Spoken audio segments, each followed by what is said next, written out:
Kasuray-suray na lumalakad si Drigo dahil sa kalasingan. Nabangga niya si Mang Nandoy na isang albularyo. Galing ito sa panggagamot ng batang inaapoy ng lagnat dahil sa binabalik-balikan ng kapre. Hindi mo ba nakikita, tanda? Ang lawak-lawak ng daan. Pero nagawa mo pa akong banggain? At ano na naman ang mga abubot mong dala? Ginugulangan mo lamang ang mga tao. Hindi ka naman marunong magpagaling. Ay, ewan ko sa'yo, Drigo. Lasing ka na naman. Diyan ka na nga. Hoy, tanda. Kinakausap pa kita. Bakit ayaw mong aminin na isa kang huwad na manggagamot? Kung totoong manggagamot ka, bakit hindi mo napagaling ang babaeng pinakamamahal ko? Ha? Isa kang peking albularyo. Pwe! Hinayaan na lamang ni Mang Nandoy ang lalaki. Kahit nagsisisigaw ito sa daan, nagpatuloy na lamang siya sa paglalakad hanggang makauwi. Pinagtitingin na ng mga tao ang lasing na si Drigo.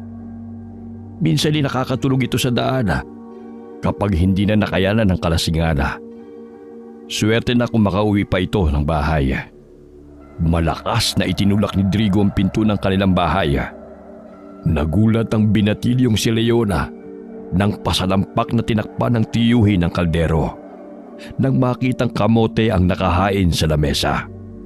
Wala na itong ginawa kundi ang magreklamo. Bagamat hindi naman ito nagbabanat ng buto upang makabili man lamang ng masarap na pagkain. Simula nang mamatay ang ina dahil sa karamdaman, ay mas minabuti ng kanilang ama na doon na sila iwan sa pangangalaga ng kanilang lola Delma. Nagtatrabaho ang kanilang ama sa bayan bilang karpentero. Kaya't 2 beses lamang ito sa isang buwan umuwi sa probinsya sapagkat nangihinayang si Mang Nonoy sa pamasahe kung tuwing linggo siya umuwi. Panganay si Leon sa 3 magkakapatid. 14 na taong gulang siya. Samantalang ang kambal na si Roman at Omar ay 9 na taong gulang. May kapansaanan si Omar. Pipit bingi ito, kaya't ganun na lamang ang pag-aalaga niya sa kapatid. Madalas ito ang pinagbubuntungan ng galit ng kanilang tiyo dahil hindi nasusunod kaagad ni Omar ang pinag-uutos nito. Gayon pa ba ay masipag si Omar kagaya ng kanyang mga kapatid. Wala na bang matinong makakain? Halos araw-araw nilagang kamote at saging ang nakahain . Akala ko ba'y nagtatrabaho kayo sa sakahan ni Mang Lope? Wala pa naman po ang anihan, kaya wala pa po kami kinikita, tiyo. Tanging yan lamang po ang nakukuha namin sa taniman. Lintik na buhay ito. Hala, magsitrabaho kayo para may masarap naman akong makain. Nakakaumay na yung mga saging at kamuting yan. Ang mga bata na naman ang pinag-initan mo. Ikaw kaya maghanap ng trabaho para may ilalaman ka sa sikmura mo. Hindi puro alak at sigarilyo lamang ang inaatupag mo sa tuwing kumikita ka ng kakarampot na pera. Swerte na kung dalawin ang kasipagan si Drigo. Nagtatrabaho siya sa sakahan ni Mang Lope. Kung nakakasahod naman ay panay bisyo ang inuuna, imbis na ipambili ng pagkain. Inakay na lamang ni Leon ng 2 niyang mga kapatid patungo sa taniman ng palay ni Mang Lope. Tanging senyas ang kanyang ginagawa upang maintindihan siya ni Omar. Hindi pa umuwi ang kanilang ama, kaya't wala pa silang pambili ng bigas. Patong-patong na rin ang utang nila sa tindahan ni Aling Mona, kaya hindi pa sila makautang muli hanggat hindi pa sila nakakabayad. Kainin niyo na muna yung kamote. Kapag umuwi na si tatay, tiyak may pasulubong yun sa atin. Naalala niyo ba nung nakarang buwan? Di ba binilhan niya tayo ng hopya? Ang sarap nun! Oo, 3 naubos ko, kuya. Sana may pasalubong muli si tatay. Namimiss ko ng kumain ng hopya. Isipin niyo na lamang na hopya to. Napapangiti na lamang ang magkakapatid habang kumakain ng nilagang kamote. Lumapit si Lola Delma sa magkakapatid at sinabayan ang mga ito sa pagkain. Pagpasensyahan nyo na yan, tiyo ninyo, ha? Palaging mainit ang ulo. Ewan ko ba kung saan yan nagmana. Mabait naman ang lolo ninyo. Pinalaki ko naman silang magkakapatid ng maayos. Yan ang bunga ng pagsama niya sa mga kaibigan niyang walang ginawa kundi ang maglasing. Kaya kayong tatlo ha, huwag niyo siyang tularan mga apo. Tumango ang kambal maging si Leona. Matapos kumain ay nagpaalam sila kay Lola Delma na pupunta sa sakahan ni Mang Lope. Nagtulungan ang magkakapatid sa paglalagay ng abono sa mga palay na pananim. Maliit si Omar kaysa kay Romana. Sakitin rin siya, kaya hindi siya hinahayaan ni Leon na mapagod.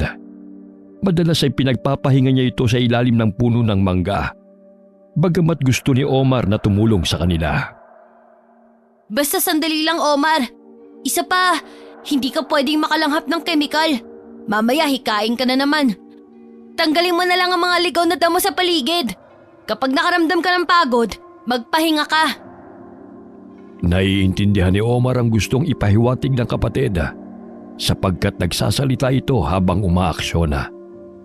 Sinunod naman ni Omar si Leona kung kaya't nagpahinga siya sa tabi ng puno ng mangga.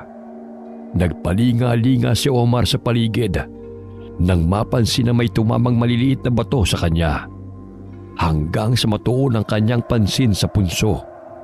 Naanimoy doon nang galing ang mga bato. Marahan siyang tumayo at naglakad patungo sa punso.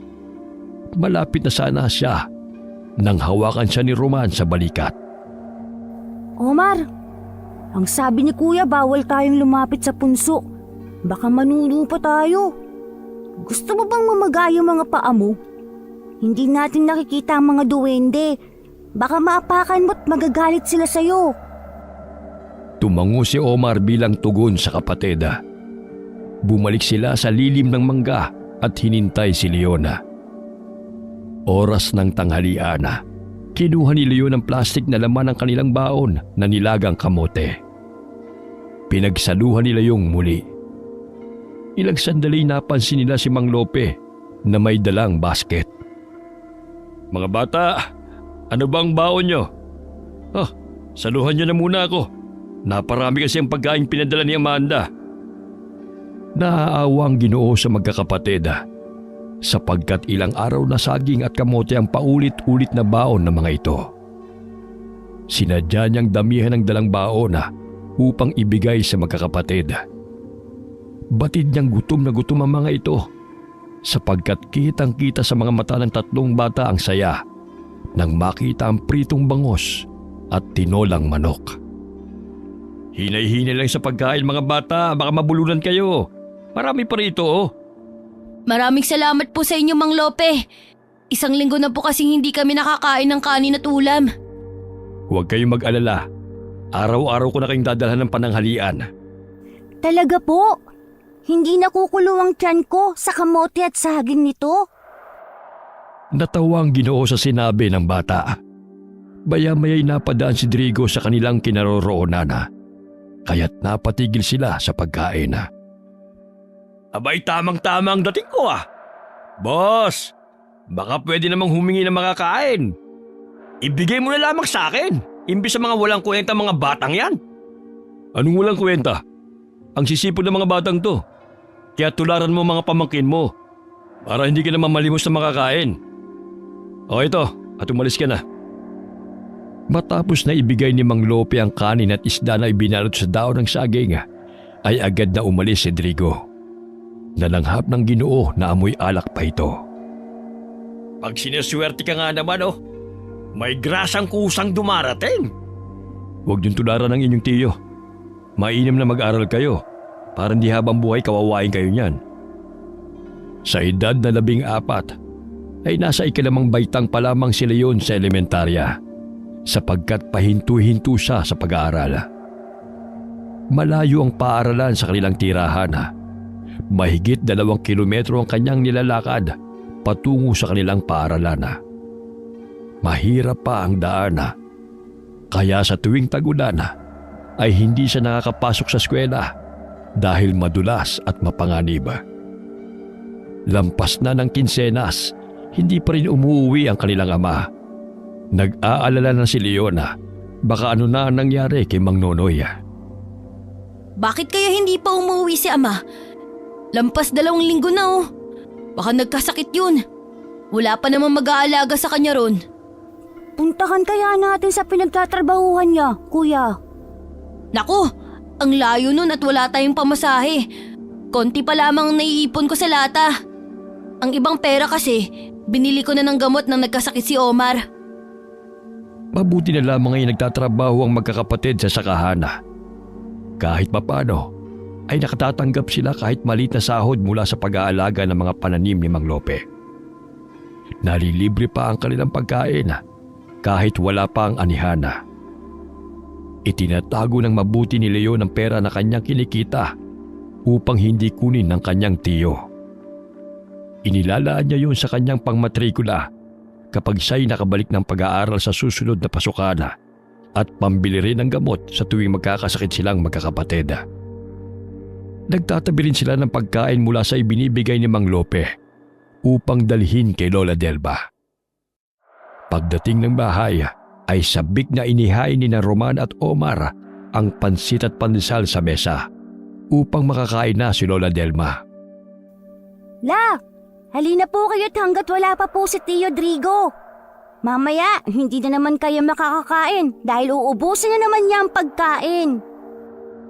Tumigil sa pagtitiklop ng mga damit ang matanda at marahang lumakad patungo ng mesa. Ngunit nagulat sila nang biglang bumukas ang pintuan. Uy! Tamang-tama, gutom na ako. Tio Drigo, kay Lola po yan. Hindi yan para sa'yo. Konti lang yan, mamaya uubusin mo na naman. Aangal ka pang bata ka ha? Nakikitira lamang kayo sa bahay na ito. Kung ano ang gusto ko, masusunod. Akin ang pansit na to. Sabihan mo si Lope na damihan niyang bibigay niya sa inyo sa susunod. Nang sa ganon, makakain din si nanay. Tio, ibalik mo yan. Para po kay Lola Delma yan. Inambaan ni Drigo na susuntukin si Romana, ngunit inawat siya ni Lola Delma. Ano ba, Drigo? Huwag mong saktan si Roman. Magtrabaho ka kasi. Hindi yung puro alak na lamang ang inaatupag mo. At bakit lasing ka na naman? Saan mo kinuha ang pinambili mo ng alak? Wala kang pakialam kung saan ko to kinuha, Nay. Diyan na nga kayo. Mga pabigat kayo sa buhay. Pwe! Lumabas ng bahay si Drigo na dala ang pansit at pandesala, habang bitbit din ito ang bote ng alak. Niyakap na lamang ni Lola Delma ang kanyang mga apo. Hayaan niyo na, apo. Nakakain na naman ako. Huwag niyo na lamang sagutin yung tiyo ninyo upang hindi kayo saktan. Nahuli sa pag-uwi si Leon dahil ipinatawag siya ni Mang Lope. Nadatnan niya na umiiyak ang kanyang mga kapatid. Batid niyang pinag-initan na naman ng mga ito ng kanilang tiyuhin. Pumasok siya sa kanilang silid. Namilog ang kanyang mga mata nang makita niya na nagkalat ang kabinet na pinaglalagyan nila ng damit. Kinabahan si Leon na tinignan ang latang alkansya. Bumungad sa kanyang paningin na bukasyon at nasimot ang laman. Umiiyak siyang lumabas ng silid, dala ang walang laman na alkansya. Lola, wala na pong perang inipon ko. Sinadyang buksan po ang lata. Ay nako, ang batang yun. Hindi na talaga magbabago.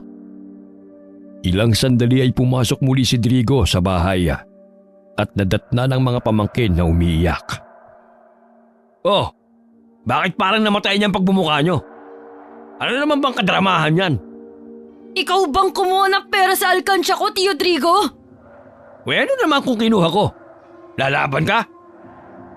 Akmang susuntukin ni Drigo si Leona, subalit humarang muli si Lola Delma sa kanyang harapan.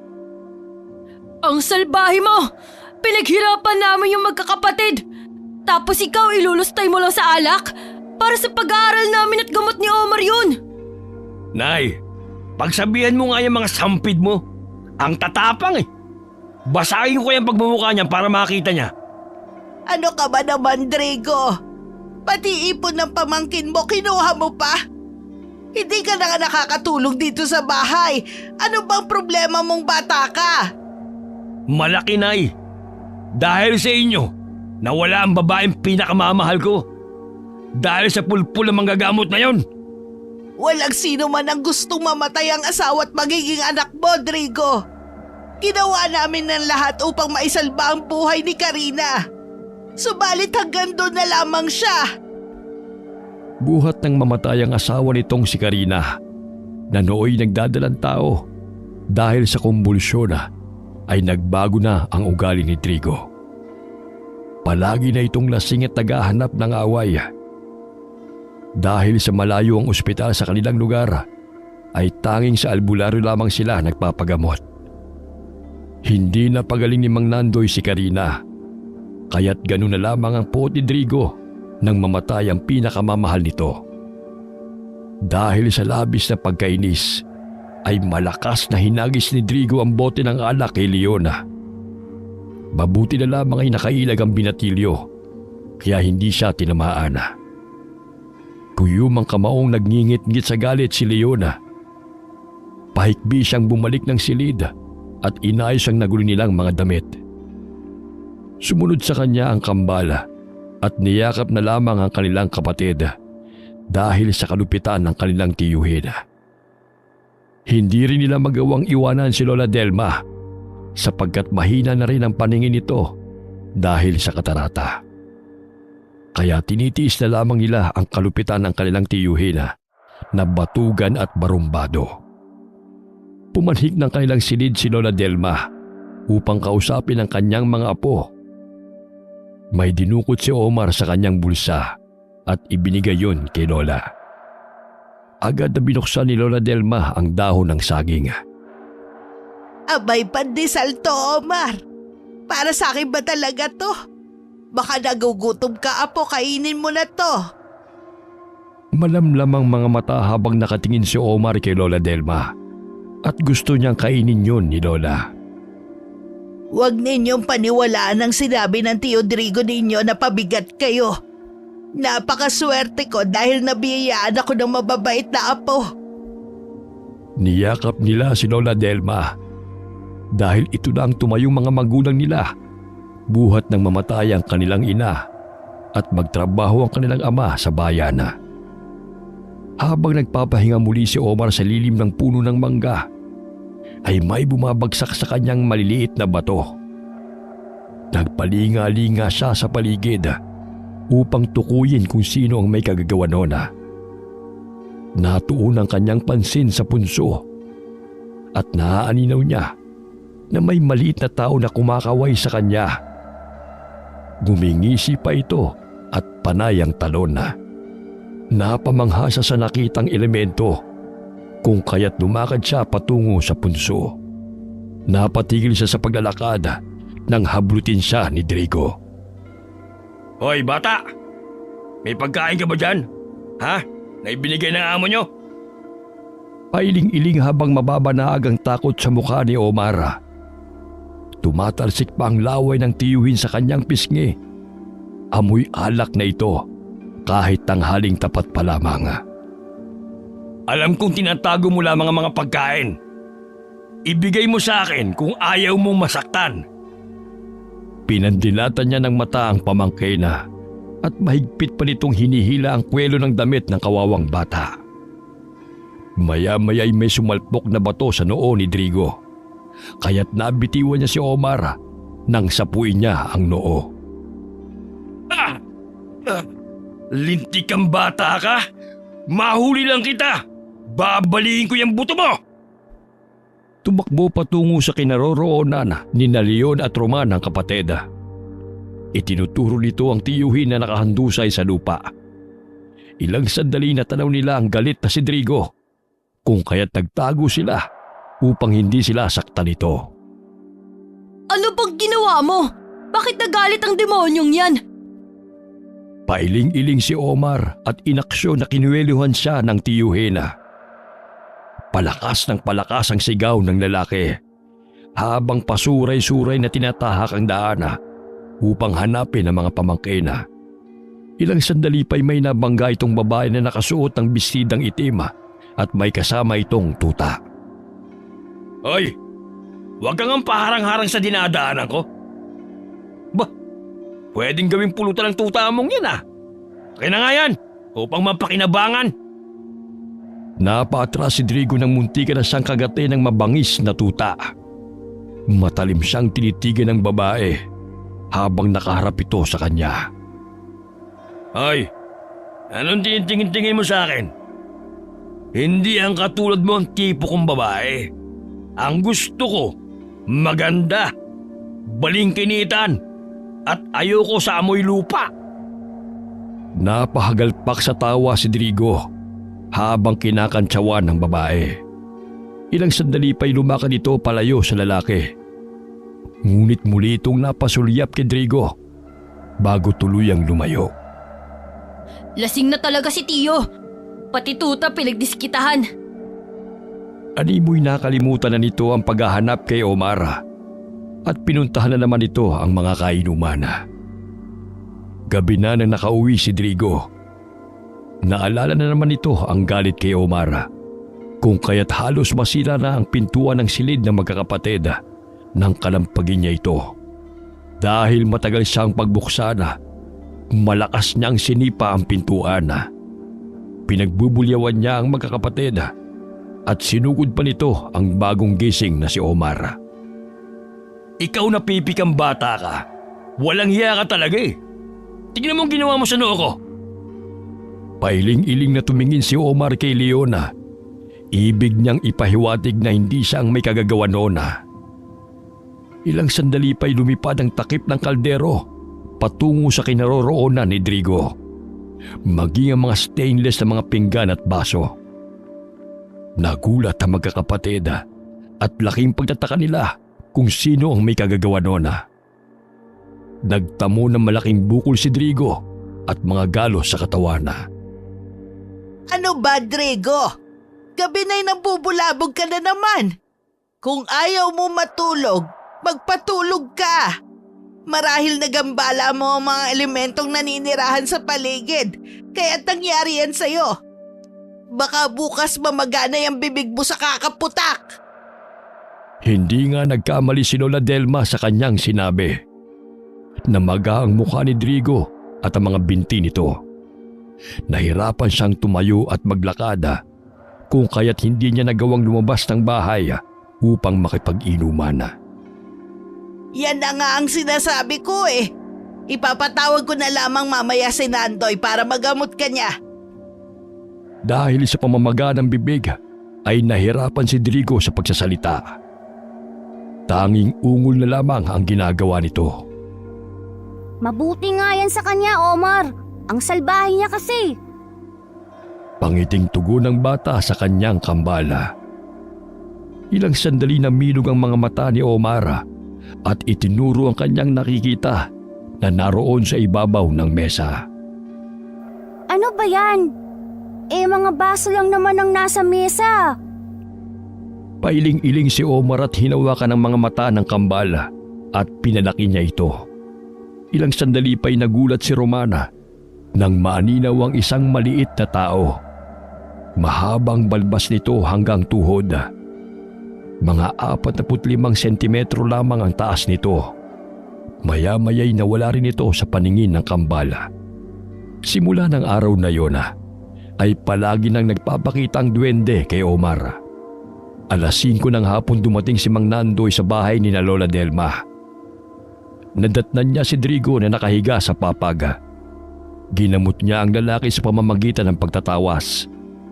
Nagsindi siya ng kandila at ipinatak ang nalulusaw sa palanggan ng may tubig. Maya-maya'y pumorma ng hugis ang natunaw na kandila. Agad niyang kinuha ang luya at inihipa na. Idinampi niya sa noo ng lalaki at gumuhit ng krus. Nabulabog mo ang nuno sa punso, kaya ka pinarusahan ng ganyan. Maya-maya'y pinahiran niya ng langis ang noo at batok ng lalaki. Hinabili niya kay Lola Delma na pahiran ng langis ang namamagang parte ng katawan nito upang tuluyan na itong gumaling. Kinakailangang alayan ng kinatay na manok ang punso kung saan naninirahan ng nuno at ipatak ang dugo ng manok sa palibot ng kanilang bahay. O sige, salamat Nandoy. Pagpasensyahan mo na lamang yung anak ko. Ito lang ang makayanan kong pasanag sa'yo. Binigyan ng saging na saba ni Lola Delma ang albularyo bilang bayad upang tuluyan ng gumaling si Drigo. Ayos na to. Naway magbago na yang si Drigo. Dahil sa palaging nagsisisigaw tuwing lasing, nabulabog ang mga nananahimik na mga elemento. Matapos na gamutin ni Mang Nandoy si Drigo, ay inutusan ni Lola Delma na magkatay ng manok si Leona. May 2 pa naman silang alaga na natira, kaya agad na isinagawa ni Lola Delma ang ipinag-uutos ng matandang albularyo. Ipinatak niya ang dugo ng manok sa palibot ng kanilang bahay. Hinanap rin niya ang punso na maaaring tahanan ng nuno na nagambala ni Drigo. Marahil doon malapit sa palayan ni Mang Lope, Lola. Siguro nagalit ang nuno sa kanya dahil ang ingay niya sa tuwing manghihingi sa amin ng pagkain. Huwag na lang kaya nating alayan ng manok ang nuno. Mas mabuti nga po na ganyan siya para hindi na po siya manakit. Iho, kahit anong sama ng Tio Drigo mo, anak ko pa rin siya. Siguro'y may matututunan na siyang leksyon sa kalasingan niya. Samahan niyo ako ni Omar upang makahingi na tayo ng paumanhin sa nuno at tuluyan ng gumaling ang tiyo ninyo. Nagpalinga-linga si Omar sa paligid. Ngunit hindi nagpakita ang duwendeng kaibigan noong araw na yun. Pinuntahan nila ang punso malapit sa puno ng mangga. Humingi ng paumanhin si Lola Delma. Ilang sandali namilog ang mga mata ni Omar nang makita ang duwende na lumabas ng punso. Napaismi dito habang pinapakinggan ang pakiusap ni Lola Delma. Nangungusap ang mga mata ni Omar habang nakatingin sa kaibigang duwende. Napatawarin na nito ang tiyuhin sapagkat si Lola Delma pa rin ang mahihirapan sa pag-aalaga sa lasinggero nilang tiyuhin. Tumango ang duwende at bigla na itong nawala sa kanyang paningin. Ilang araw ang lumipas, unti-unting gumaling si Drigo. Kahit papano ay hindi na ito araw-araw naglalasing. Bagamat sa tuwing makakainom na uli ng alak, ay kagaya pa rin ng dati na hindi makontrol ang sarili at nakakatulog pa rin minsan sa daan. Habang papauwi galing inuman ay pakanta-kanta pa si Drigo na pasuray-suray na naglalakad pauwi sa kanilang bahay. Wala namang tao sa paligid. Tanging mga kuliglig na lamang ang nag-iingay sa katahimikan ng gabi. Marahan niyang ibinaba ang kanyang pantalona at umihi sa talahibana. Nahihilo na rin siya at gusto nang matulog. Ngunit mas minabuti niyang umuwi ng bahay. Naaninaw niya ang isang tao na nagkukubli sa mayayabong na talahibana malapit sa palayan. Hoy! Anong ginagawa mo riyan? Siguro magnanakaw ka, no? Namilog ang kanyang mga mata nang makita ang hubot-hubad na babae. Mahaba ang buhok nito at mabalasik ang itsura. Nasipat rin ng paningin ni Drigo ang kasama nitong tuta na tumutulo pa ang laway at tila inutusan pa ang babae na patayin ng lalaki. Isa yung tiyuan na aswanga. Ang uri ng aswang na ito ay katulad din sa manananggala na ginagamit ang dila upang butasin ang tiyan ng kanyang mga biktima.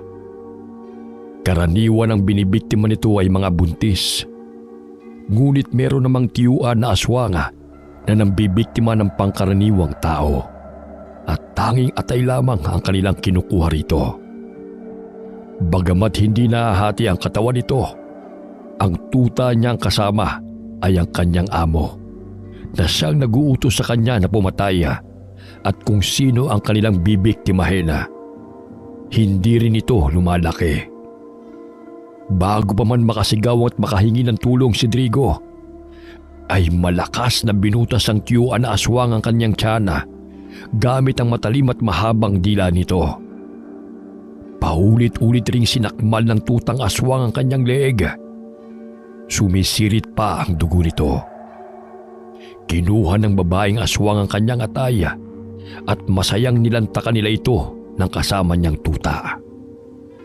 Ilang sandali pa'y iniwan nilang nakahandusay si Drigo sa talahibana bago pa man may makakita sa kanila. Kinabukasan nagtaka ang magkakapatid ng matanaw ang mga nag-uumpukang mga tao sa talahibana malapit sa palayan ni Mang Emong.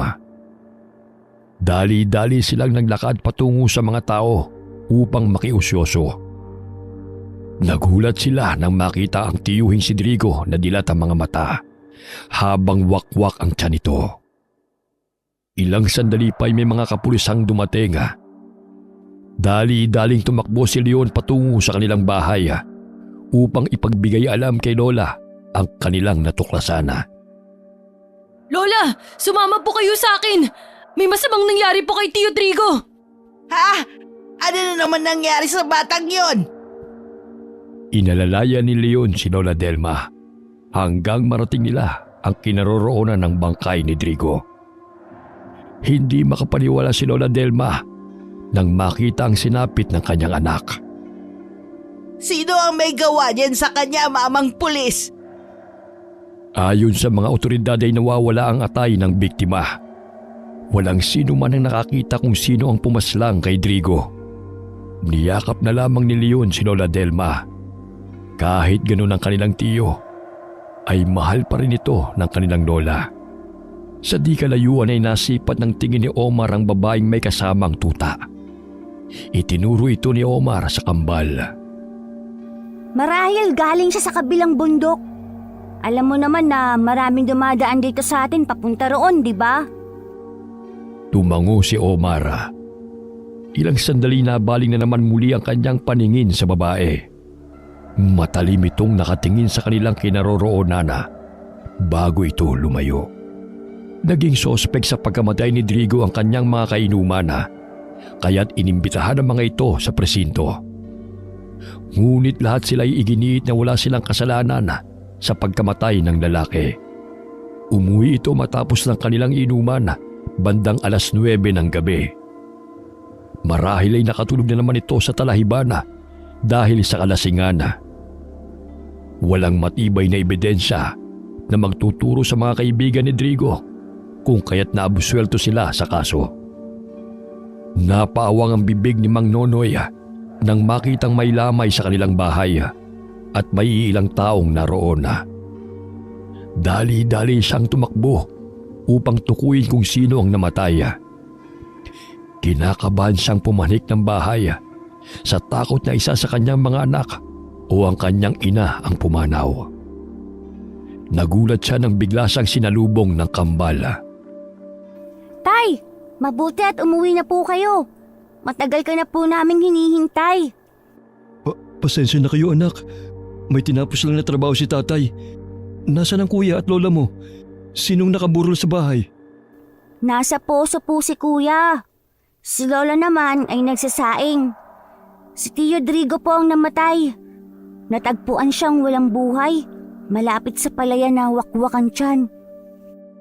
Hanggang may libing si Drigo ay wala pa ring balita kung sinong salarin sa kanyang pagkamatay. Sa pagpanaw ng tiyuhin ay nagkaroon ng kapanatagan ng magkakapatid sapagkat wala nang mananakit sa kanila. Matapos ang libing ay nagpaalam si Mang Nonoy sa mga anak dahil kailangan na niyang bumalik sa bayan upang magtrabaho. Aalis na ako mga anak.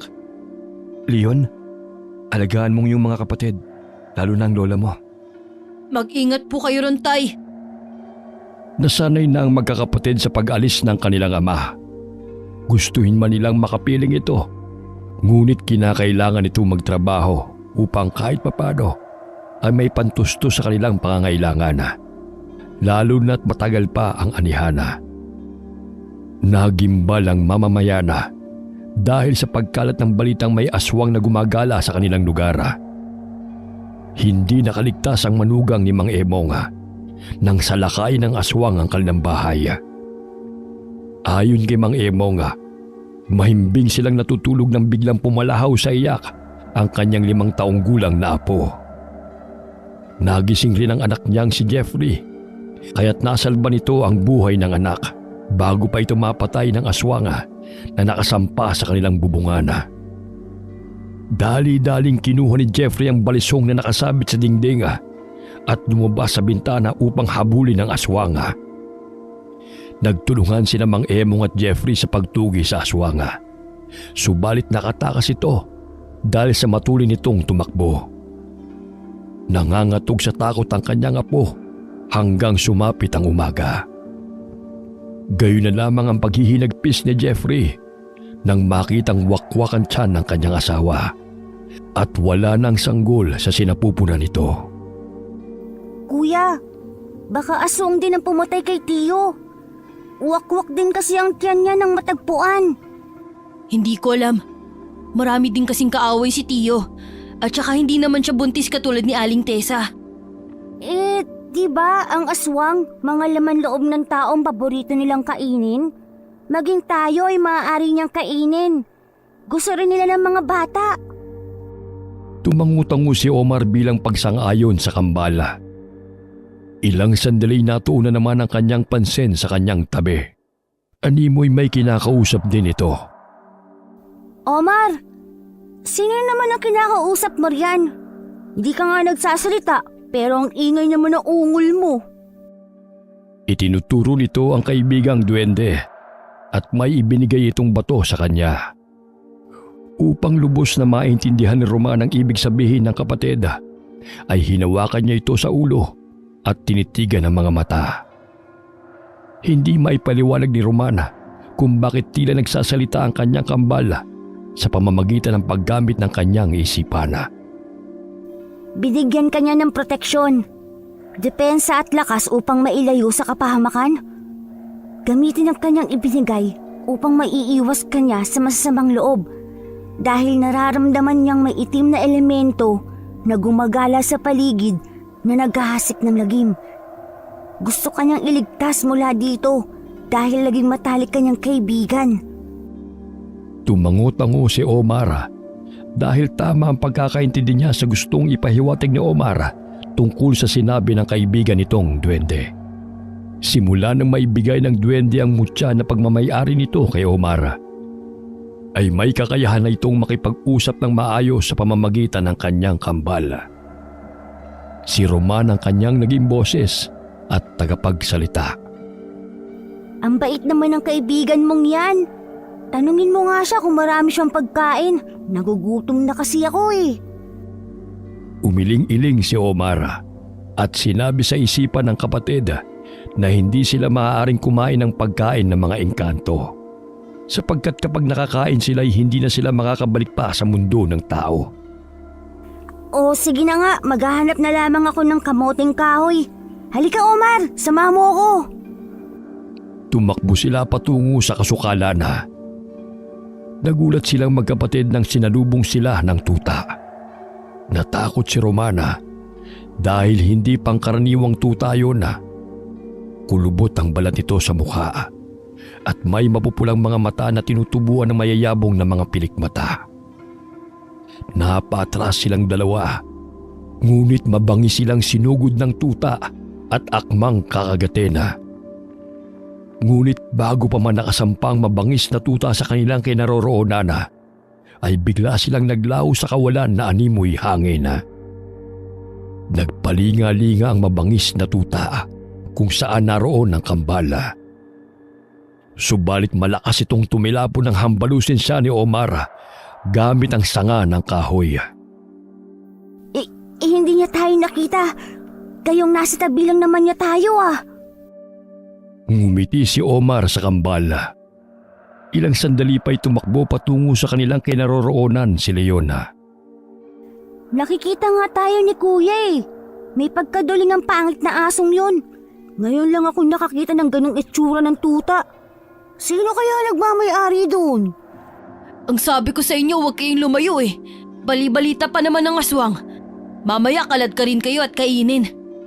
Bumalik na tayo sa palayan. Maya-maya andyan na si Mang Lope dahil magtatanghalian na. Lingid sa kaalaman ni Romana, dahil sa mutya ng duwende, ay nakakayanan nitong maglaho sa pamamagitan ng telekinesis. Sa tuwing nanganganib ang buhay na may tanga nito, ay kusa itong umiepekto. Habang kumakain ay nakalanghap ng nabubulok na amoy ang magkapatid. Napatigil sila sa pagkain dahil sumasama ang amoy sa malakas na ihip ng hangin. Ano ba yan? Kung saan sarap na sarap ako sa pagkain, tsaka pa may hindi kaaya-ayang amoy. Lumipat na lamang tayo ng lugar, kuya. Tiyak, nabubulok na daga na naman yan. Lumipat na lamang ang magkakapatid ng lugar upang maipagpatuloy ang pagkain. Ilang sandali pa'y nakita nila ang isang aso na kinakaladkad ang isang nabubulok na laman. Ayan siguro ang pinagmumula ng mabahong amoy. Pinalis nila ang aso at nilapitan nila ang naiwang kinakain nito. Tumambad sa kanilang paningin ang kapirasong binti ng isang sanggol. Hindi pa nakakalis ng palayan si Mang Lope, kaya ipinaalam sa kanya na magkakapatid ang nakita ng mga ito. Tingnan niyo po, Mang Lope. Di ba binti po yan ng sanggol? Ay, oo nga. Saan niyo ba natagpuan yan? Dinala po yan ng aso mula sa kasukalan. Akala po namin patay na hayop ang pinagmumula ng mabahong amoy. Ngunit yan po pala. Agad ay pinagbigay alam ni Mang Lope sa kapitan ang kanilang natagpuan. Bagamat wala pa silang pinaghihinalaang aswang sa kanilang lugar, maliban na lamang kung doon dinadala ng salarena o ng aswang ang kanyang binibiktima. Pinag-iingat ni kapitan ang mga kababaryo dahil sa sunod-sunod na nagim na nangyayari. Lalo na't hindi pa nila tukoy kung sino ang pasimuno ng paghahasik ng lagim sa baryo. Habang naghahapunan ay napag-usapan ng magkakapatid at Lola Delma ang tungkol sa aswang. La, may nakita na po ba kayong aswang dito sa ating probinsya? Noong ipinagbubuntis ko noon ang ama ninyo, si Tia Rosetyo pa lamang ang anak ko noon. Nang may gustong kumuha ng sanggol sa aking sinapupunan, mabuti na lamang matapang ang lolo Tiroy ninyo. Kaya hindi nagwagi ang aswang na yon. Gamit ang matalim na gunting na pinanggagapas sa damo, yun ang ginawa niyang sandata upang labanan ng aswang. Nag-away po ba sila? Napatay po ba siya ni Lolo? Nagpambulo silang dalawa. Nasugatan siya ng lolo ninyo sa kanyang dibdib. Ngunit matapos nun, wala na kaming balita sa aswang. Nakatakas siya. Dahil siguro sa takot, hindi na bumalik hanggang sa isilang ko ang tatay ninyo. Matapang po pala si Lolo.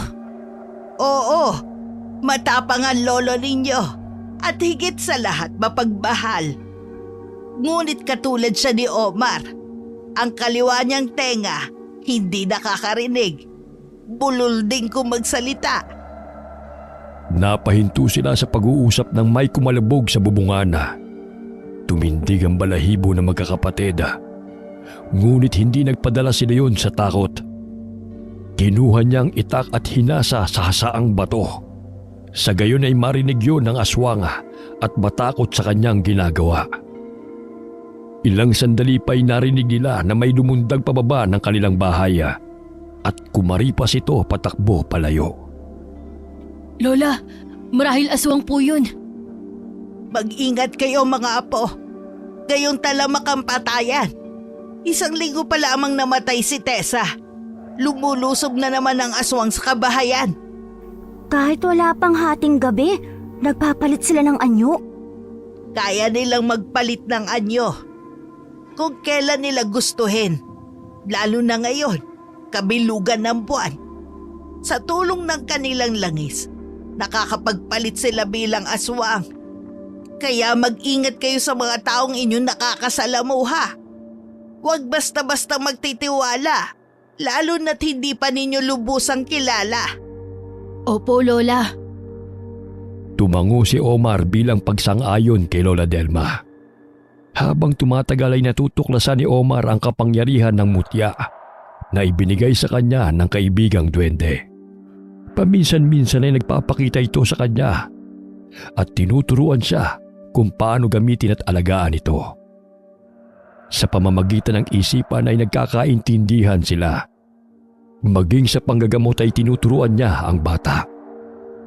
si Omar ang napiling bigyan ng mutya ng duwendeng siguro. Sapagkat naramdaman niya na may kakayahang manggamot si Omar at may busilak na kalooban. Biglang nawala siguro nang mapagawi si Lola Delma sa kusina. Naku apo, kalawangin na yung bolo ng lolo mo. Baka matetano ka niyan. Ibalik mo yan sa baol. Hinahasa ni Omar ang bolo na kanyang natagpuan nang sila'y maglinis ng bahay ni Romana. Maya-maya'y dumating ang kambala at may dalang mga lata. Ano na naman ang gagawin ninyo sa mga latang yan, Roman? Kayo talaga, baka masugatan pa kayo niyan. Pwede pa naman po itong bolo, Lola. Tingnan mo, tumalas muli. Sayang din po kasi, babalik din po namin yan mamaya sa lagayan. O siya, mag-iingat kayo. Ayoko lamang na mahiwa kayo ng patalim na yan. Iniwan sila ni Lola Delma sa kusina at nagpahinga ito sa papaga. Kinuha ni Roman sa loob ng sako ang ibinigay na paputok na boga ng kapitbahay nilang si Opong. Isa yung uri ng paputok na maihahalin tulad sa kanyong kawayan. Ngunit maliit ito at ginagamitan ng denatured alcohol. Napangiti si Omar nang makita niya yon. Alam mo ba, Omar, malakas ang putok nito? Sayang, kasi hindi mo naman maririnig. Napapangiti pa rin si Omar at naiintindihan ang sinasabi ng kambala. Ano bang pinagkakaabalahan yung dalawa riyan? Kuya, naghahanda lang po kami. Sakaling mapagawi muli dito ang aswang. Boga yan ah. Sino nagbigay sa'yo niyan? Malakas bang pumutok? Opo, kuya. Binigay ni Opong sa akin kanina. Basta huwag mong lagyan ng latang bunganga niyan ah. Delikado kung may dumaan may masasaktan ka pa. At saka ingatan mo ang likidong inilalagay dyan. Baka masunog ka. Mag-iingat naman po kami ni Omar. Bago ko makalimutan, may bigas pala akong dala. Ilayo niyo muna yung boga sa kusina. Baka sumabog pa tayo rito. Magsasaing ako. Sige po, sa ilalim ng papag ko ito lalagay. Kinagabihan matapos maghapunan ay kinuha ni Roman ang bogang paputok upang gamitin nila yon ni Omar. Lumabas sila ng bahay ng kambala at doon nila pinaputok ang boga. Sunod-sunod rin ang putukan na kanilang naririnig mula sa kanilang mga kabaryo dahil ilang araw na lamang ay magpapasko na at nalalapit na ang bagong taon. Si Omar ang nag-i-spray ng likido upang pumutok ang boga.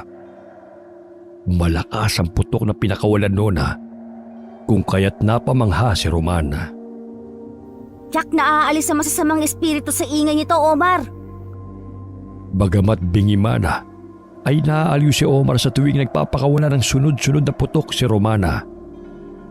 Nagtaka si Roman sapagkat pumapalakpak ang kambal na animoy naririnig ang tunog. Omar, nakakarinig ka na ba? Napalingon si Omar sa kambal. Tumango siya at napapangiti. Konti. At nakakapagsalita ka na rin! Hanep! Boga lamang pala ang gamot upang makarinig ka! Tumakbo papasok ng bahay si Romana. Napatid pa siya sa pananabik na ibalita ang kanyang natuklasan sa kakambal. Lola! Kuya! Nakakarinig at nakakapagsalita na po si Omar! Totoo ba, Apo? Abay, paano nangyari yun? Nagsawa na po siguro si Omar sa pagiging bingi at pipi, Lola! Loko-loko ka talaga. Asa na ba si Omar? Tingnan ko kung totoo nga ang sinasabi mo. Nasa labas po siya ng bahay, Kuya Leon. Naninaw ni Leo na tumatalon-talon si Omar dahil sa kasiyahan sa tuwing pinapaputok ang boga. Katunayan na nakaririnig na siya. Tinawag ni Leon si Omar. Napasulyap ito sa kanya at tumakbo patungo sa kapatid. Lumapit ito sa kanila at masayang ipinakita ang boga. Omar, naririnig mo bang putok?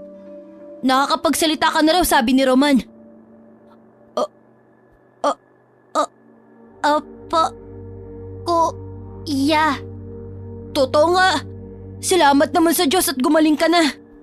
Isa to malaking himala, mga apo.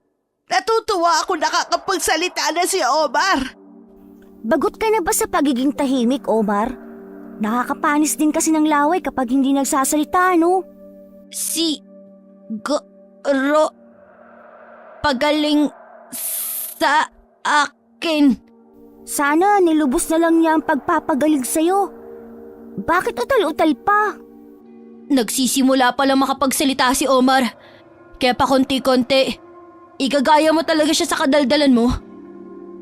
Oh, pumasok na kayo sa bahay.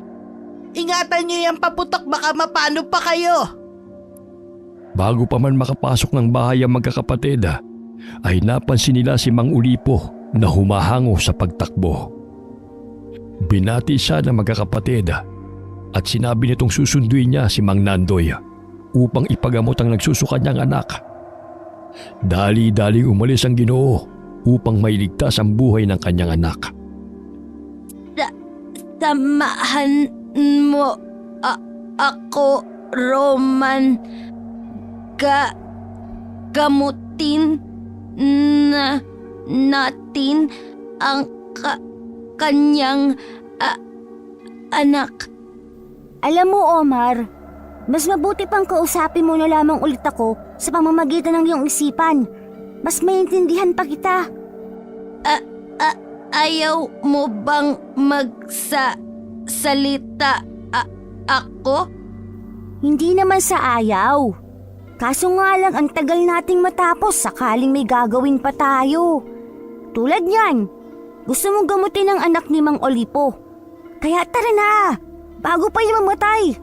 Sakali mon, mauuna pa yung malagutan ng hininga bago ka pa matatapos sa pagsasalita riyan eh. Tumango si Omar at kinuha ang plastik na naglalaman ng mga halamang gamot na kinuha sa gubat. Nagpaalam sila kay Lola Delma upang lumabas ng bahay. La, pupunta po muna kami ni Omar kina Aling Marites. Gabi na. Ano pa ba ang gagawin ninyo ron? Isa pa may sakit ang anak ni Marites. Kaya nga sinundo ni Olipo si Nandoy. Saglit lang naman po, 7:00 pa lang naman po, Lola. Uuwi rin kami kagad. Sasamahan ko na lang si Lola rito. Umuwi kayo kagad. Baka sakaling makasalubong niyo pa rin ang aswang. Dali-daling lumabas ng bahay ang kambala. Malapit lang naman ang bahay ni Aling Marites. Kaya sa daan pa lamang ay nadidinig na nila ang iyak ng ginanga. Malayo pa ang bahay ng albularyong si Mang Nandoy. Mahigit 30 minuto pa ang lalakarin ni Mang Ulipo bago makarating sa tahanan ng manggagamot. Kumatok sa pintuan ng kambala at agad naman silang pinagbuksan ng panganay na anak ni Aling Marites. Bumungad sa kanilang paningin ang namumutla at namimilipit sa sakit na si Jojo. Magandang gabi po. Nabalitaan namin na may sakit po si Jojo mula kay Mang Olipo. May dala po kaming halamang gamot para maibsan ang kanyang nararamdamang sakit. Pinatuloy ni Aling Marites ang kambal sa kanilang tahanan upang masimulan ng magamot ang kanyang anak. Kinuha ni Omar ang halamang pansit-pansita mula sa plastik.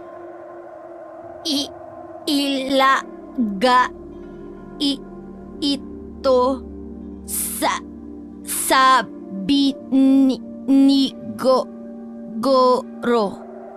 Kausapin mo lamang ako sa pamamagitan ng iyong isipan bago pa mawala ng likido sa katawan niyang si Jojo. Bukas ka na lang mag-ensayo magsalita. Bilisan na natin, Omar. Tinulungan ni Aling Marites ang kambal sa paghahanda ng halamang gamot habang hindi pa dumarating si Mang Nandoy. Ayon sa duwending siguro na siyang gumagabay sa kambal sa panggagamot, natipuhan ng masamang elemento ang batang si Jojo nang mapagawi ito sa gubat. Kaya nangyari yun sa kawawang bata. Inumin mo ito, Jojo, upang gumaling ka. Palamigin mo muna ng kaunti, Omar. Baka mapasok pa yan si Jojo imbis na gumaling eh. Tama. Maya na lang. Nakakapagsalita na pala yang si Omar. Mabuti naman. Kailan pa? Opo, kanina lang po. Nang maingayan po sa mga paputok. Mabuti nga po't nagising niyang tenga't dila niya. Napangiti ang ginang sa tugon ng batang si Romana. Maging si Omar ay napapatawa. Ilang sandali pa'y pinainom nila kay Jojo ang sabaw mula sa nilagang halamang pansit-pansitana. Sa tulog noon ay napahinto nito ang pagsusuka at pananakit ang tiyan ni Jojo. Maya-maya'y kumuha ng gaas si Omar mula sa maliit na gasera. Namilog ang mga mata ni Romana nang makita ang ginagawa ng kakambal. Uy, anong gagawin mo? Huwag mo ipainom ang gas kay Jojo, lason yan! Alam ko. Ipapahid ko lang to sa tiyan niya. Huwag ka kasing excited. Masyado. Ganun ba? Sige, gamutin mo na si Jojo. Napakaamot na lamang ng ulo si Romana. Matapos na ipahid ni Omar ang gaas sa tiyan ni Jojo, ay nagpakawala ng mabahong hangin ang bata na siyang ikinagimbal ng lahat ang nasa loob ng bahay. Ay, grabe naman yung amoy, ang baho! Mauuna pa yata ako mamatay nito Napatakip sila ng ilong. Maya-maya'y guminhawa ang pakiramdam ni Jojo at nanumbalik ang normal nitong kulay. Laking pasasalamat ni Aling Marites sa ginawa ng kambal. Ay salamat! Gumaling din si Jojo. Hindi ko sukat akalain na may kakayahan pala kayong manggamot, Omar. Roman. Opo, sa tulong ni Goro. Sino si Goro? Ang ibig pong sabihin ni Omar, guru po. Naging guro po namin si Mang Andoy. Siya po nagturo sa amin sa panggagamot. Ilang sandali pa ay nagpaalam na ang kambal sa ginanga at sila'y umuwi ng bahay. Sa daan ay patuloy na pinagsasabihan ni Roman si Omar. Omar, sa susunod wag mong sabihin na tinutulungan ka ng kaibigan mong duwende. Baka ikapahamak mo pa yan. Tsaka baka sabihin nilang nangihibang ka na dahil hindi nila nakikita ang nakikita mo. Basta, sabihin mo na lang na marunong ka na lamang gamot. Yun lang. Sige po, boss. Sandali, Omar. Nakikita mo ba yun? Ay nakasampang tao sa bubungan ni na Aling Gloria. Nakatuwad pa Kitang-kitang puwit niya mula rito. Oo nga. Aswang. Siguro yan. Marahil aswang nga. Naku, manganganak pa naman si Aling Gloria. Dala mo ba ang boga? Oo. Nariyan sa ko. Agad na kinuha ni Roman ang boga at nilagyan ng lata ang bunganga nona. Ilang sandali tinuon niya ang bunganga ng boga patungo sa taong nakatuwad sa bubungan ng bahay. Nagkubli sila sa mayayabong na damuhan. Ilang sandali pa'y nagpakawala ng putok si Roman gamit ang boga. Tumama ang lata sa puwet ng aswanga na siya naman itong ikinagulat.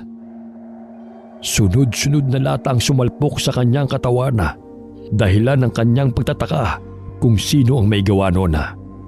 Nagpalinga-linga ang aswang sa paligid at galit pa nitong inilibot ang mabalasik nitong mga mata. Tumalo ng aswang pababa ng bahay. Bigla itong nawala sa paningin ng kambala. Ilang sandali pa'y nagulat silang dalawa nang sumambulat sa kanilang harapan ang tiyuan na aswanga. Anong ginagawa ninyong dalawa? Akala nyo ba hindi ko kayo nakita? Nanginginig na napaatras ang kambal sa damuhana habang patuloy na itinututok ni Romana ang bogang paputok sa mukha nito. Natumba si Romana at hindi inaasa na puputok ang boga, kung kaya't malakas na tumama ang lata sa noo ng aswang. Tumilapon ito, kaya't nagkaroon ng pagkakataon na makatakbo sila palayo sa aswang. Ngunit hinabol sila ng kasamahan nitong tuta. Sa pagkakataong yun ay hindi na pangkaraniwang tuta ang itsura nito, kundi mabangis na aso na siyang nagsilabasa ng matatalim nitong mga ngipin. Tila lumuluwa pa ang mga mata nito. Dumungaw si Leon sa bintana nang marinig ang sunod-sunod na putok ng boga. Batid niya na ang kambal ang sanhi nun.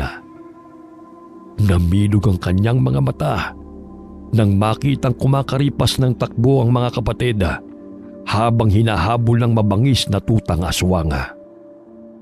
Lola! May aswang! Tingnan mo pang lalahan nyo! Bumubula! Ay nako nga! Nasaan si Omar at Roman? Ayaw na po sila! Hinahabol sila ng aso! Agad na kinuha ni Leon ang itak at binuksan ang pintuan upang makapasok ang mga kapatid. Sinalubong niya ang kambal at iniwasiwa sa harapan ng aso ang patalim niyang hawak. Bilis! Roman! Baka maabutan tayo ng aswang na tuta na yan! Humahangos na pumasok ang kambal sa kanilang bahay. Malakas na isinarado ni Leon ang pintuan bago pa makapasok ang aswang na humahabol sa dalawa. Muntik na kayo dun Anong klaseng aswang kaya ang humahabol sa inyo? Napakaliit ngunit mabangis at nag-aapoy ang mga mata.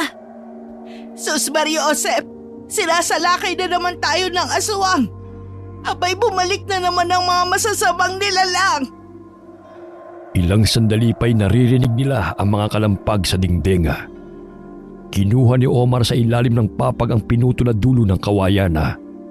Paulit-ulit niyang hinahampas yun sa dingding sapagkat takot ang mga aswang sa dulo ng kawayan dahil masakit yun sa tuwing lalapat sa kanilang mga katawan.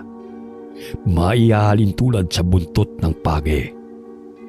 Pinatulis rin niya ang dulo noon upang matagal maghilom sakaling masugatan ng aswang gamit ng kawayang yun. Abay, maalam ka na talaga sa mga pangontra sa aswang Sa tulong ba yan ng kaibigan mong duwende? Nakikita ko din na gamit ni Mang Nandoy noon. Maya-maya'y naririnig na naman nila ang mga yabag na naroon sa bubungan. Sinisira ng aswang ang pawid nilang bubong hanggang sa bumagsak ito sa loob ng kanilang dampa. Laking takot ni Lola Delma nang bumagsak sa kanyang harapan ang tiyuan na aswang. Napasapusa sa kanyang dibdib at napaatras mula sa kanyang kinatatayuan. Dumurugo ang kanang mata ng aswang dahil sa kagagawan ng kambal. Akala niyo ba'y matatakasan ninyo ang ginawa ninyo sa akin? Pwes, papatayin ko kayong lahat! Lalo na kayong mga bubwet! Tingnan niyo ang ginawa niyo sa mukha ko! Wala naman yung pinagbago. Pangit pa rin.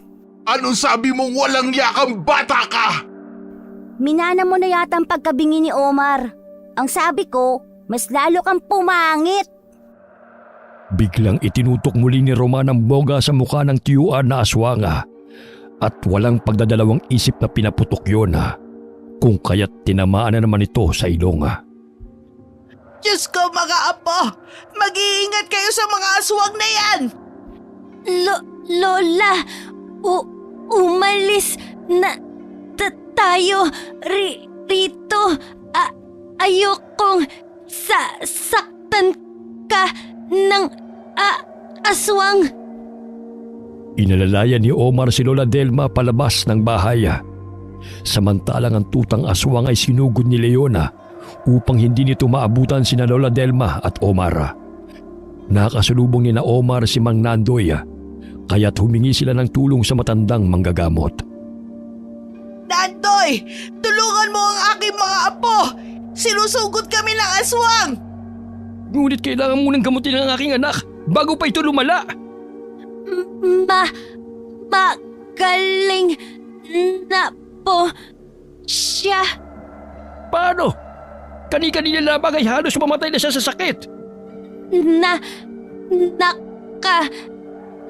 Inom na po siya ng gamot. Dali-daling tumakbo sa kanilang bahay si Mang Ulipo kasama si Lola Delma at Omar.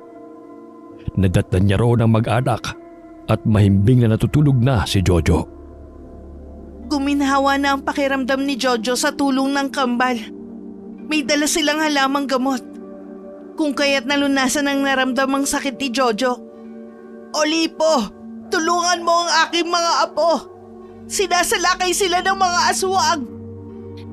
Lola, ito po ang gamitin ninyo sakaling pumunta rito ang aswang. Balikan ko po sila. Omar, tumito ka na lang apo. Nandun na naman si Nandoy upang tulungan sila. Kailangan ko pong tulungan si Kuya at Roman. Ibinigay niya ang patpat na kawayan kay Lola upang maging sandata laban sa aswanga. Umiiyak si Lola Delma sa pag-aalala sa maaaring sapitin ng mga apo sa kamay ng mga aswanga. Magkasamang lumabas ng bahay sina Mang Ulipo at Omar at sabay nilang tinungo ang kinaroroonan ni Roman at Leona. Isinaradong mabuti ni Aling Marites ang kanilang bahay upang hindi makapasok ang aswanga. Sabay silang nanalangin ni Lola Delma upang makaligtas mula sa kapahamakan ang mga mahal nila sa buhay. Nadatna nila roon ang tiyuan na aswanga na patuloy na nilalabanan ng magkapatid. Naroon din si Lolo Nandoy na siyang humarap sa aswanga. Hoy tanda! Hindi ikaw ang aking pakay! Itong mga pakialamerong mga bata ang buwisit sa aking buhay! Sino nagsabi sa iyong maaari mong saktan ng mga bata? O kahit sino man dito sa baryo? Lumayas ka ngayon din! Sino ang gusto mong saktan ko? Ikaw? Huwag kang mag-alala dahil papatayin rin kita! Inilabas nito ang mahaba niyang dila upang ipulupot sa leeg ni Mang Nandoy. Subalit malakas yung hinampas ng buntot pagi na matanda. Biglang pumalahaw si Leo ng sakmali ng tutang aswang ang kanyang paa. Bumao ng matatalim nitong mga ngipin sa kanyang laman. Roman! Tulungan mo ako! Aray! Ang sakit! Bitiwan mo si Kuya! Aswang! Bitiwan mo siya! Nataranta si Roman kung ano ang kanyang gagawin. Kaya't paulit-ulit niyang hinampas ng bogang paputok ang tutang aswanga na sumasakmal sa kapatid. Subalit hindi ito natinaga. Maya-maya'y dumating si Omar. Nakita niya ang ginawa ng tutang aswang kay Leona. Kaya't kinuha niya ang boteng denatured alcohol na nahulog sa sahig. Ibinuhos niya yun sa katawan ng aswang na tuta. Agad niyang sinindihan ng posporo at inihagi sa tutang sumasakmal sa kanyang kapatid. Lumiyab ang katawan ng tutang aswanga kaya't nabitiwan ito si Leona. Ilang sandali malakas na tinadyakan ni Omar ang tutang aswanga kaya't tumilabon ito sa talahibana. Humahangos na napasandal sa dingding si Leona. Umaagos ang dugo mula sa kanyang malaking sugat. Kuya, Kailangan malapatan ng pangunahing lunas ang sugat mo. Baka matindi ang rabies ng tutang aswang na yan. Umiiyak na tumakbo si Roman patungo sa poso at kumuha ng sabong panlaba at tubig. Agad niyang hinugasan ang sugat ng kapatid upang linisin yun. Tiisin mo lamang ang sakit, kuya. Kailangan nating gamutin ito. Nakalayo na ang tuta na aswang. Ito ang tiniktik na bawang itapal sa sugat ni kuya.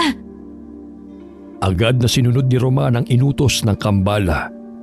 Ibinigay rin ni Omar ang ilang kapiraso ng bara sa kapatid upang hindi kumalat ang rabies na dala ng aso sa katawan ni Leona. Sapagkat mabilis kumalat ang rabies na sanhi ng kamatayan. Ang bara ay isang bagay na kawangis ng magnet. Ngunit ginagamit yon upang humigop ng rabies sa mga sugat na sanhi ng kagat ng hayop. Madalas ay nakukuha sa mga aso. Karaniwan itong ginagamit sa mga probinsya, partikular sa Visayas. Idinidikit ito sa sugat at hindi nalalaglag hanggat may rabies pang naroon na.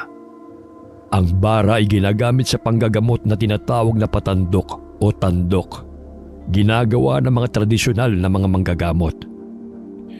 Nagtulungan sina Mang Ulipo at Mang Nandoy sa pagsugod sa aswanga. Inutusan ni Mang Nandoy si Mang Ulipo na humingi ng tulong sa kanilang mga kabaryo. Agad naman yung sinunod ng lalaki. Kinuha ni Omar ang lumang bolo na kanilang pinatalas. Naaninaw niyang nagpagulong-gulong sa damuhan ng matandang manggagamot at ang tiyuan na aswanga. Kaya't lumapit siya roon upang tulungan si Mang Nandoy. Umusal siya ng kataga sa pamamagitan ng kanyang isipan upang humingi ng tulong sa kanyang kaibigang duwende at mutyang tangana. Mutya ng duwende, kaibigang Goro na siyang aking gabay na nanggaling sa puti ang kataas-taas ng lahing ng mga duwende. Bigyan mo ko ng sapat na lakas at proteksyonan ako mula sa masasama. Ako'y nananalangin. Naway iyong tugunan ng aking hiling. Matapos humingi ng tulong sa mutya ng duwende sa pamamagitan ng kanyang isipan, ay umilaw ang mutyang bato sa kanyang kwintas. Tumakbo ng matulin si Omar patungo sa kinaroroonan ng tiyuan na aswanga. Ngunit humarang sa kanyang daan ang sunog na katawan ng tutang aswanga na siyang amo ng babaeng aswanga. Hindi yun pangkaraniwang tuta sapagkat marunong din yung magsalita, katulad sa mga aswang na nagbabagong anyo o ang sinasabing nagtigbaliw. Iwinasiwas nito ang ulo at dumundag patungo sa harapan ni Omar. Ngunit tila kasinggaan lamang ng balahibo ng manok si Omar na kayang ilaga ng pagsugod ng tutang aswanga. Matulin siyang tumakbo upang salubungin ang pagsugod ng tutang aswanga. Malakas niyang itinarak sa sunog na katawan nito ang bolo. Ngunit nakayanan pa rin yung ilaga ng tutang aswanga. Akala mo ba'y ganun mo lamang ako kadaling mapapatay? Mahigit 100 taon na ako. Walang sino man ang ipinanganak upang patayin ako. Ako ang papatay sa iyo. Ikaw na sintu-sintong bata. Hindi ka nga marunong magsalita. Papatay pa kaya? Naningkit ang mga mata ni Omar dahil sa sinabi ng kalabang aswanga. Sinugod niya ito muli at sa ikalawang pagkakataon natabas niya ang bibig ng tutang aswanga. Malakas itong umatungal dahil sa labis na sakit. Sumirit ang dugo, ngunit nagbabaga pa rin ang mga mata nitong sinugod ang batang kalaban. Iyan ang nababagay sa bibig mo.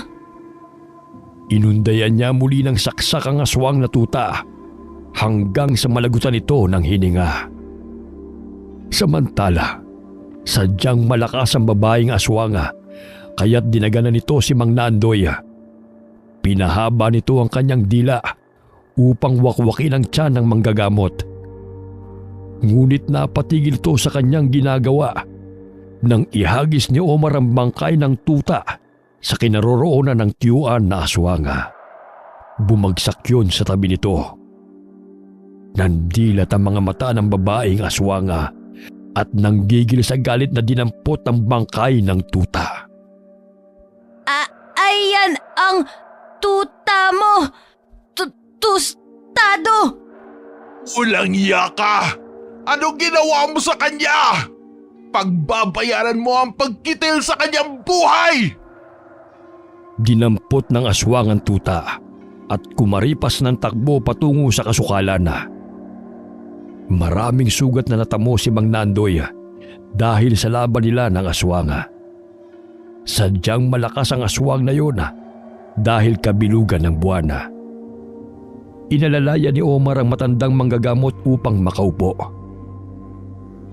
Ayos ka lang ba, Mang Nandoy? Abay, nakakapagsalita ka na. Paano mo nagapi ang aswang na kasama ng babaeng yon? Pinakita ng bata ang hawak nitong patalima. Inakay niya ang matanda patungo sa kanilang bahay upang gamutin ang natamo nitong mga sugat. Ilang sandali pa'y dumating ang kanilang mga kabaryo kasama si Mang Ulipo. Ngunit hindi na nila nadatnan ang aswanga. Nakatakas ang aswang. Sige, hanapin niyo na muna, baka nariyan lamang yan sa paligid. Pinuntahan ni Omar ang mga kapatid na nooy patuloy na ginagamot ni Roman ang sugat ni Leon. Animoy magnet na nakadikit ang mga barang na inilagay ni Roman sa sugat ng kapatid. Kahit na ginagalaw niya ito, hindi pa rin yun natatanggal. Mabuti na lamang ay meron pa tayo nito. Sadyang maraming rabi sa sugat mo, kuya. Nakakangalay na nga. Kumikirot na rin ang sugat ko. Inalalaya ni Roman at Omar si Leon upang makahiga sa papaga. Ngunit hindi pa rin nalalaglag ang mga bara na kumakapit sa sugat nito. Sumapit ang umaga. Ngunit hindi pa rin nakikita ng mga tao ang tiyuan na aswang na nakalaban ni Mang Nandoy. Nakatulog ang magkakapatid sa papaga. Pagkagising ni Omar, ay napansin niya na nalaglag ang isang bara na nakadikit sa sugat ng kapatid. Sumunod din ang tatlong inilagay niya. Idinikit niya yung muli sa sugat, ngunit nauhulog na ito. Napangiti siya sapagat batid niyang nahigop na ng bara ang lahat ng rabis. Ginising niya ang mga kapatid upang ipaalam yon. Nagising si Mang Nandoy sa ingay ni Omar. Nasisigurado rin ng matandang lalaki na wala nang ang rabis na kumalat sa katawan ni Leon. Naglaga siya ng makabuhay na halaman na ipanghuhugas sa sugat ng binatilyo upang hindi maimpeksyon at mamatay ang mga bakterya sa sugat. Maya-maya'y dumating si Lola Delma na may dalang nilagang kamote. Maluha-luha niyang tinungo ang kinaroroonan ng mga apo at niyakap niya ang mga ito. Mabuti't ligtas kayo mga apo. Mag-agahan muna kayo. Batid kong gutom na kayo. Inilibot ni Lola Delma ang paningin sa loob ng bahay. Nakita niya ang pinsala na dinulot ng aswanga. Ngunit nagpapasalamat pa rin siya sapagkat buhay ang kanyang mga apo.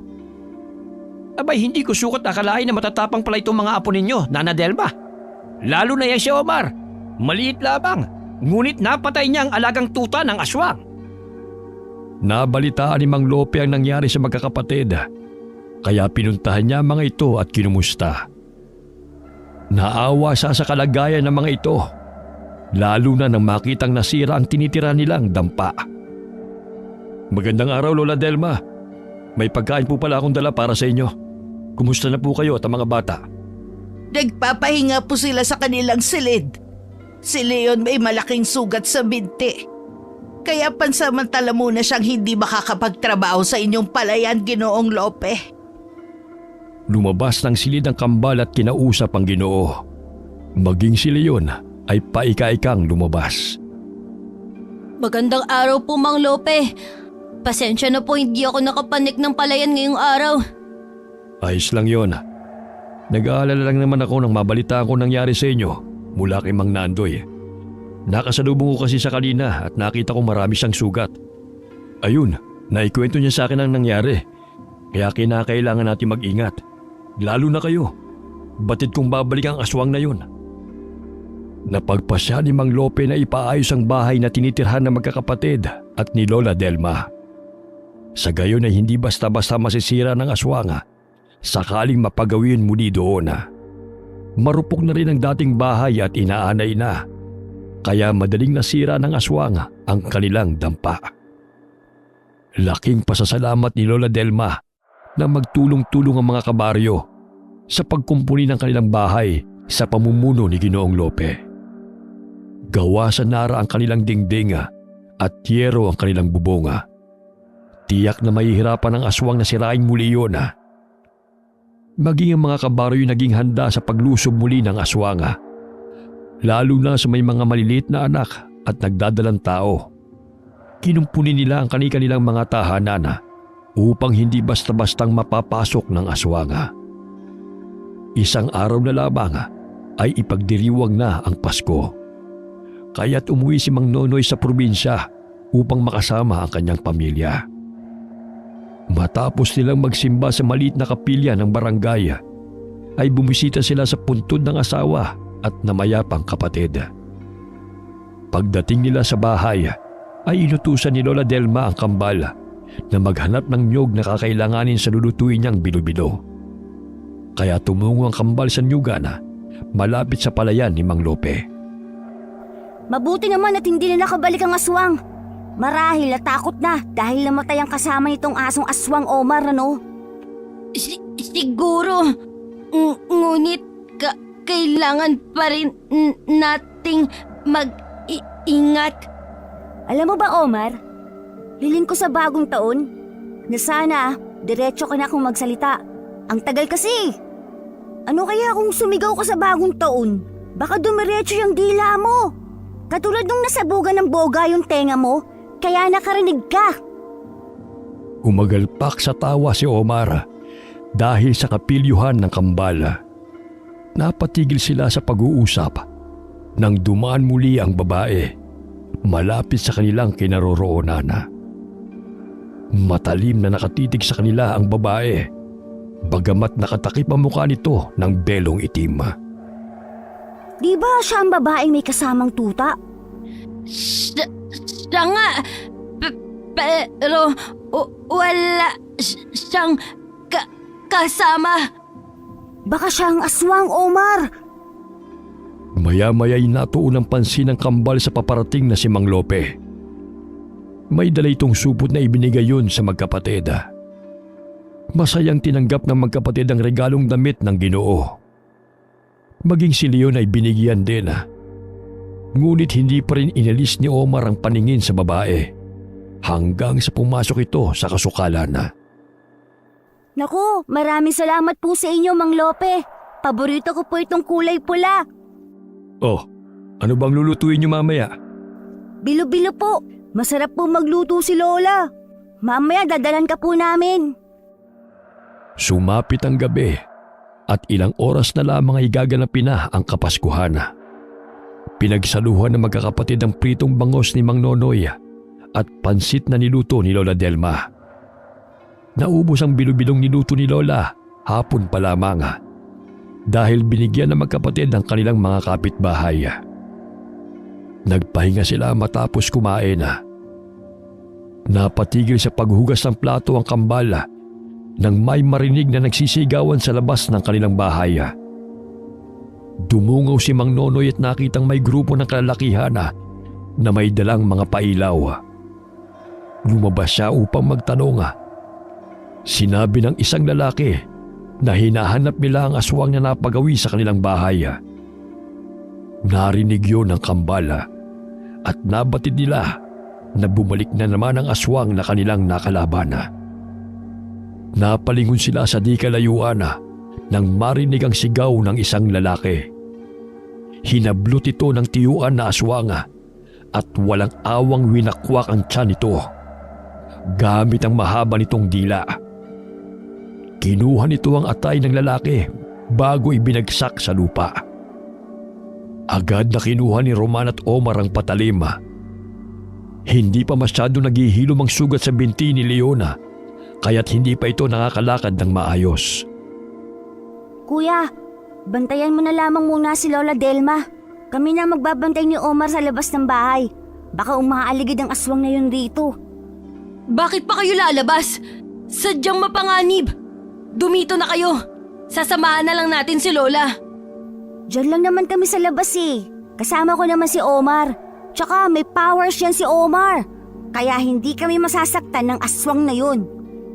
Ang alam ko, kilikili powers lang ang meron kayo. Kaya dumito na kayo. Ang kukulit nyo eh. Sasamahan namin si tatay, sakaling mapano siya. Lumabas ng bahay ang kambala at sumama sa mga kalalakihang naghahanap sa aswanga. Pinahira ni Omar at Roman ang mga patalim nilang dala ng katas ng dayap. Sa pamamagitan noon ay matagal maghilom ang sugat ng aswanga sakaling masugatan ito. Habang naghahanap sa talahibana ay biglang nabuwal si Romana nang may pumulupot sa kanyang paa at hinila siya patiwarik. Namilog ang kanyang mga mata nang pataas siya ng pataas at nabitiwan ang hawak niyang patalim. Omar! Tulungan mo ako! Ayoko pa mamatay!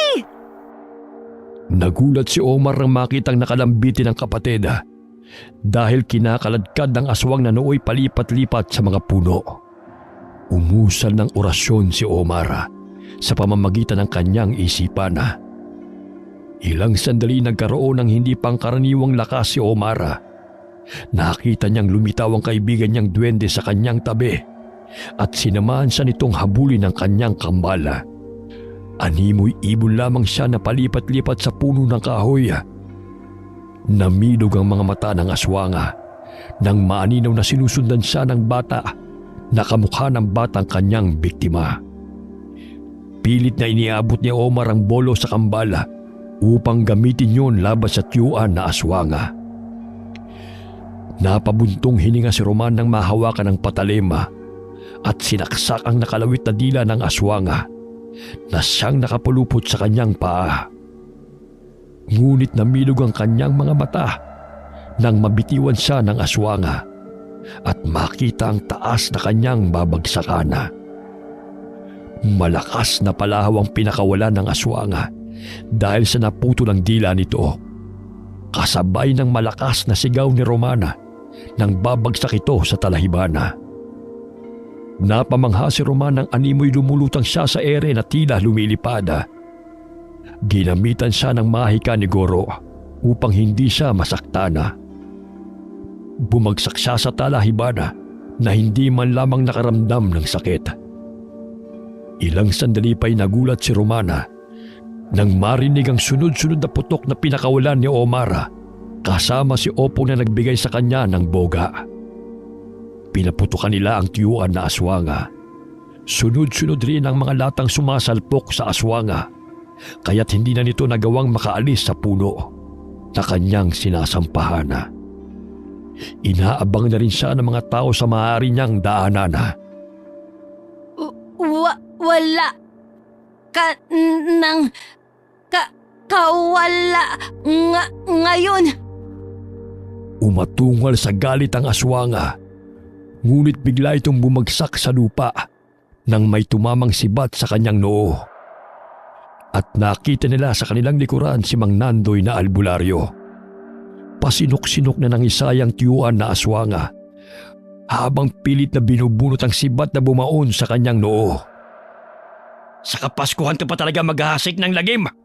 Wala kang pinipiling araw. Sumusuka ng dugo ang aswanga. Ilang sandali pa'y huminto na ito sa pangingisaya at nalagutan ng hininga. Bumungad sa mga tao ang aswang na naghahasik ng lagim sa kanilang baryo, lalo na sa pumapatay ng mga sanggol at buntis. Nakilala ni Kapitan ang babae na siyang nangihingi sa kanya ng mga prutas na naninirahan sa tuktok ng bundok.